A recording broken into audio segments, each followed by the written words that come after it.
ఒక లక్షణం ఉంది. తులసి లక్ష్మి యొక్క స్వరూపం. తులసి ఈ భూమి మీద పుట్టినటువంటిది మొట్టమొదట ఎక్కడి నుంచి పుట్టింది అంటే బీజము నుంచి వచ్చింది కాదు తులసి చెట్టు. తులసి చెట్టు గింజల్లోంచి రాలేదు. తులసి చెట్టు వృంద అనబడేటటువంటి మహాపతివ్రత యొక్క శరీరము దగ్ధమైనప్పుడు ఏర్పడినటువంటి బూదిలోంచి విత్తనాలు చేశారు బ్రహ్మగారి యొక్క అనుగ్రహం చేత. ఆ విత్తనములను చల్లితే అందులోంచి తులసి పుట్టింది. అందుకే అసలు తులసి కారణజన్మురాలు, లక్ష్మియే తులసిగా వచ్చింది. తులసికి ఒక్కదానికే ఒక లక్షణం ఉంది లోకంలో.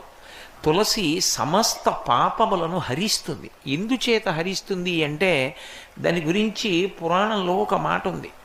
యన్మూలే సర్వతీర్థాని యన్మధ్యే సర్వదేవతై యదశ్రీ సర్వవేదేషు తులసీత్వం నమామ్యహం అని.